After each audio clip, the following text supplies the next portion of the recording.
Commercial break اس کے بعد ذکر کریں گے. امپورٹنٹ بات تو یہ ہے کہ عمران خان کو کیس ہو جائے, کوئی سزا ہو جائے.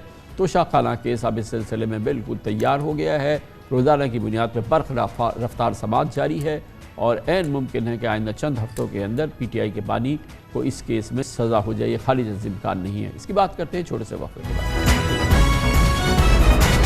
پی ٹی آئی بانی کی سیاست کے لیے آر پار کا فیصلہ کل موڑ آ گیا ہے. توشہ خانہ کیس خان کے گلے میں آ رہا ہے. بظاہر کیس سے بھی ریلیف نہیں مل پا رہا. انہوں نے ٹرائل کورٹ کے جج پر عدم اعتماد کیا جسے سیشن کورٹ نے مسترد کر دیا. سیشن کورٹ کی سماعت اسلام آباد ہائی کورٹ میں چیلنج کی تو ان کی درخواست پر صرف نوٹس جاری ہوئے, اور جب اسلام آباد ہائی کورٹ کے فیصلے کے خلاف انہوں نے سپریم کورٹ سے رجوع کیا تو وہاں بھی ریلیف نہیں ملا, جس کی وجہ سے سیشن کورٹ میں توشہ خانہ کیس کی روزانہ برق رفتار سماعت جاری ہے. پچھلے 3 سماعتوں کے دوران 6 گھنٹے کی کارروائی ہوئی. اتفاق کی بات ہے کہ اس ہائی پروفائل کیس میں صرف 2 گواہان ہیں.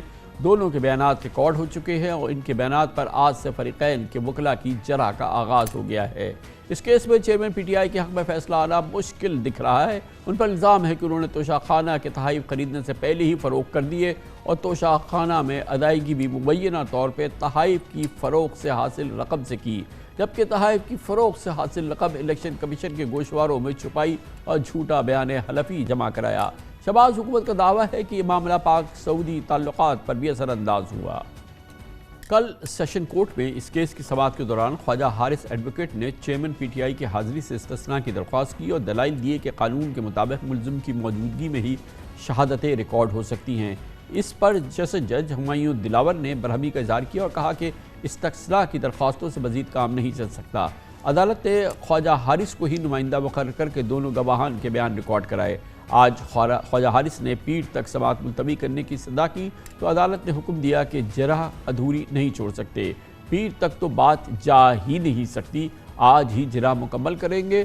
اگر آئندہ سماعت ہوگی تو کل ہوگی. الیکشن کمیشن نے پچھلے سال اکتوبر میں چیئرمین پی ٹی آئی کو نااہل قرار دیتے ہوئے ان کے خلاف کرمنل کیس چلانے کی سفارش کی تھی. اب اگر ٹرائل کورٹ میں چیئرمین پی ٹی آئی کے خلاف کرپٹ پریکٹس اور جھوٹا بیان حلفی جمع کرانے کی الزامات ثابت ہو جاتے ہیں تو انہیں 3 سال قید اور جرمانے کی سزا ہو سکتی ہے, جبکہ وہ 5 سے 10 سال کے لیے سیاست سے نااہل بھی ہو سکتے ہیں. وقت کم, مقابلہ سخت ہے پی ٹی آئی کے چیئرمین کے لیے. اس موضوع میں بات کرتے ہیں. ہمارے ساتھ موجود ہیں ہمارے سینئر کارسپونڈنٹ حسیب ملک, اسلام آباد میں. حسیب ملک ہمارے ساتھ ہیں. حسیب ملک, یہ بتائیے گا کہ بظاہر یہ کیس بہت تیزی سے چل رہا ہے اور یہ شاید اس کیفیت کے اندر یہ اچنبھا نہیں ہوگا کہ اگلے آئندہ 1-2 ہفتوں میں یہ کنکلوڈ ہو جائے اور اس کیس کا فیصلہ آ جائے. جس رفتار سے یہ چل رہا ہے, کیا یہ ناممکن ہے؟ شکریہ کامران خان صاحب. بالکل جیسا آپ نے کہا ایسا ہی ہے, کیونکہ ڈیلی بیسس کے اوپر ٹرائل چل رہا ہے, سماعت ڈیلی بیسس پہ ہو رہی ہے اور جو توشہ خانہ کیس ہے یہ اپنے حتمی مراحل میں داخل بھی ہو چکا ہے, کیونکہ 2 ہی گواہان ہیں اور دونوں کے بیانات بھی قلم بند ہو چکے ہیں. گزشتہ روز بھی ہم نے دیکھا سماعت کے دوران یہ اعتراض اٹھایا گیا تھا خواجہ حارث صاحب کی جانب سے کہ ملزم کی غیر موجودگی کے اندر بیان قلم بند نہیں ہو سکتا, جس کے اوپر عدالت کی جانب سے برہمی کا بھی اظہار کیا گیا اور یہ باقاعدہ طور پہ کہا گیا کہ خواجہ صاحب آپ کو ہی نمائندہ مقرر کر دیتے ہیں اور بیانات کو قلم بند کرواتے ہیں تاکہ یہ ٹرائل کو جو ہے کیا رہ کیا گیا ہے. حسیب ملک صاحب, یہ بتائیے گا کہ اب اس معاملے میں کیا رہ گیا ہے, آئندہ کیا کارروائی ہونی ہے اب؟ سر دیکھیں, بالکل گواہان کے بیانات قلم بند ہو چکے ہیں. جو پہلا گواہ ہے وقاص ملک, اس کے اوپر آج چیئرمین پی ٹی آئی کے جو وکیل ہیں خواجہ حارث کی جانب سے جرح کا بھی آغاز کر دیا گیا ہے, لیکن ابھی ان کی پہلے گواہ کے اوپر جرح باقی ہے اور کل تک سماعت کو ملتوی کر دیا گیا ہے. 2 گواہان ہیں, جرح زیادہ بھی چلا کیونکہ ڈیلی بیسس کے اوپر سماعت ہو رہی ہے تو زیادہ بھی چلا تو ہفتے کے اندر اندر خواجہ حارث جو کہ چیئرمین پی ٹی آئی کے وکیل ہیں ان کی جانب سے جرح مکمل کر لی جائے گی اور پھر جو ہے آخری جو سٹیپ ہوگا وہ 342 کا بیان ہوگا جو کہ سوال نامہ دیا جائے گا اور ملزم کی جانب سے اسے جواب کے طور پہ جو ہے وہ عدالت میں جمع کروایا جائے گا اور اس کے بعد ہم یہی ہے کہ زیادہ سے زیادہ بھی ہوا تو 3 ہفتے 2 سے 3 ہفتوں کے اندر جو ہے اس کیس کا فیصلہ متوقع ہے. تو جو خواجہ حارث ہیں ان کی جانب سے ڈیلے کرنے کی کافی کوشش بھی کی گئی, اعتراضات بھی اٹھائے گئے اور جیسا کہ الیکشن کمیشن کی جانب سے بھی ایک اور ہم نے دیکھا کہ درخواست دائر کی گئی تھی کہ مزید 5 گواہان کو ہم اس میں شامل کرنا چاہتے ہیں، جس کے اوپر اعتراض اٹھایا گیا تھا خواجہ حارث کی جانب سے کہ ٹرائل کا آغاز ہو چکا ہے، فرد جرم عائد ہو چکی ہے، تو اب جو ہے مزید گواہان کو ایڈ کرنا غیر قانونی ہوگا، جسے عدالت نے مسترد بھی کر دیا تھا۔ تو اوورآل جو ہے ٹرائل اپنی تیزی سے جو ہے اختتام کی طرف جا رہا ہے، اور زیادہ سے زیادہ 2 سے 3 ہفتوں کے اندر نظر آ رہا ہے کہ اس کے اوپر فیصلہ ہو جائے گا، کیونکہ آج بھی بہت شکریہ حسین ملک ہمارے ساتھ تھے۔ توشہ خانہ کیس پاکستان کی سیاست پہ بہت ہی فیصلہ کن انداز بسر انداز ہوگا۔ بظاہر یہ لگ رہا ہے کہ عمران خان کو اس کیس کے اندر شاید جو حالات نظر آ رہے ہیں، اب بہرحال فیصلہ آنا ہے لیکن سزا ہوتی دکھ رہی ہے۔ اس کے ساتھ ہی ہمارے آج کے پروگرام کا اختتام ہوتا ہے۔ سیٹرڈے سنڈے کی ہفتہ وار تعطیل، پیر کو انشاءاللہ آپ سے پھر ملاقات ہوگی۔ پیر تک کے لیے عمران خان کو اجازت، اللہ حافظ ناصر۔